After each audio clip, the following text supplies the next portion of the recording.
നമസ്കാരം. ഇന്ന് വയനാട്ടിലാണ് നമ്മൾ ഇപ്പോൾ ഉള്ളത്. മേപ്പാടിയിലാണ് ഇപ്പോൾ ഉള്ളത്.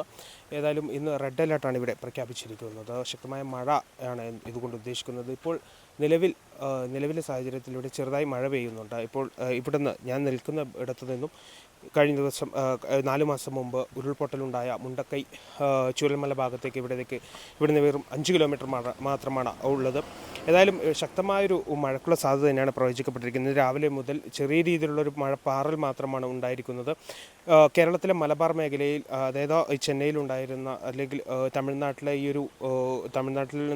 തമിഴ്നാട്ടിലും ഒപ്പം തന്നെ പുതുച്ചേരിയിലും ഉണ്ടായ ഈ ചുഴലിക്കാറ്റിൻ്റെ പ്രതിഫലത്തിലാണ് കേരളത്തിലെ വടക്കൻ ജില്ലകളിൽ ഇന്ന് ശക്തമായ മഴ മുന്നറിയിപ്പ് നൽകിയിരിക്കുന്നത്. കാസർഗോഡ് ഒഴികെയുള്ള വടക്കൻ ജില്ലകളിൽ, അതായത് കണ്ണൂർ, വയനാട്, കോഴിക്കോട്, മലപ്പുറം ജില്ലകളിൽ ഇന്ന് റെഡ് അലേർട്ടാണ് പ്രഖ്യാപിച്ചിരിക്കുന്നത്.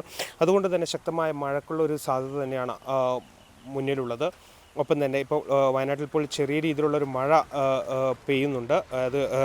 അതായത് റെഡ് അലേർട്ടിന് സമാനമായ മഴയില്ലെങ്കിലും ചെറിയ രീതിയിലുള്ള പാറൽ മാത്രമാണ് ഇപ്പോൾ ഉള്ളത്. അത് വരും മണിക്കൂറുകളിൽ ശക്തമായ മഴ ഉണ്ടായേക്കാവുന്ന ഒരു സാഹചര്യം ആണ് നിലവിലുള്ളത്. ഏതായാലും മഴ ഇപ്പോൾ തുടർന്നുകൊണ്ടിരിക്കുകയാണ്. അത് ഏത് രീതിയിലേക്ക് പോകും എന്നുള്ളൊരു കാര്യമാണ് ഇപ്പോൾ അറിയേണ്ടത്. കാരണം ഇപ്പോൾ ഞാനിവിടെ നിൽക്കുന്നതിൽ നിന്നും 5 കിലോമീറ്റർ മാത്രമാണ് മുണ്ടക്കൈ ചുരൽമല ഭാഗത്തേക്ക് ഉള്ളത്. അതുകൊണ്ട് തന്നെ ഈ ഒരു ഭാഗം, അതായത് ഈ ഒരു ഭാഗം എന്ന് പറയുന്നത് വളരെ ദുർബലമായ പ്രദേശമാണെന്ന് തന്നെയാണ് അധികൃതർ വ്യക്തമാക്കുന്നത്. ഒപ്പം തന്നെ എടുത്തു പറയേണ്ട മറ്റൊരു കാര്യം, വലിയ രീതിയിലുള്ള ജാഗ്രത നിർദ്ദേശവും ഇവിടെ നൽകിയിട്ടുണ്ട്. ഈ വിദ്യാഭ്യാസ സ്ഥാപനങ്ങൾ ഉൾപ്പെടെ അവധി പ്രഖ്യാപിച്ചിട്ടുണ്ട്. പ്രൊഫഷണൽ കോളേജുകൾ ഉൾപ്പെടെയുള്ളവർക്കാണ് അവധി പ്രഖ്യാപിച്ചിരിക്കുന്നത്. അംഗൻവാടികൾക്കും അവധികൾ ബാധകമാണ്.